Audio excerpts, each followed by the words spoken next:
Pemirsa, Menteri Lingkungan Hidup Hanif Faisal Nurrofiq menyebut bahwa sudah terjadi penurunan tempat pemprosesan akhir yang melakukan open dumping yang saat ini masih tersisa 66% dari 90% TPA.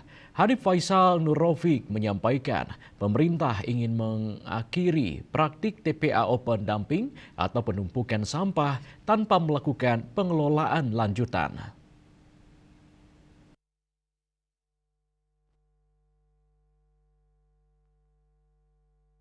Ditemui dalam rangka rapat Koordinasi Nasional Pengelolaan Sampah tahun 2026 dan penghargaan kinerja, Menteri Lingkungan Hidup Hanif Faisal Nurrofiq menyebut bahwa sudah terjadi penurunan tempat pemprosesan akhir yang melakukan open dumping yang saat ini masih tersisa 66% dari 90% TPA.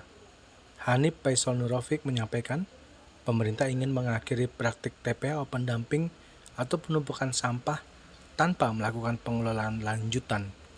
Penghentian praktik TPA open dumping itu dilakukan untuk mencapai target pengelolaan sampah 100% seperti yang tertuang dalam Rencana Pembangunan Jangka Menengah Nasional atau RPJMN 2025 hingga 2029. 471 kabupaten kota. Kemudian juga membanggakan maka praktik open dumping yang sebelumnya di angka 95% lebih, maka hari ini tertinggal sekitar 66% atau sekitar 325-an kota TPA yang masih open dumping. Kita memiliki target untuk mengakhiri praktik open dumping di seluruh tanah air di tahun 2026. Jadi target ini ambisius ya, tapi terukur karena hampir seluruh kabupaten kota sekarang dalam pengawasan ketat dari Deputi Kakung kita untuk segera mengakhiri open dumping.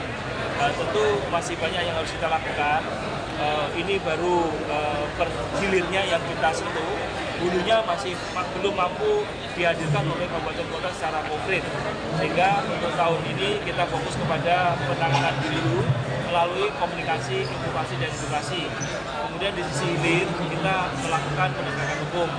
Penegakan hukum kita lakukan kepada seluruh pengelola kawasan, hotel, restoran, kafe, pasar, rest area, stasiun, terminal. Dalam waktu 3 bulan sejak diterimanya surat dari paksaan pemerintah dari Kementerian Lingkungan Hidup harus segera menyelesaikan sampahnya sendiri.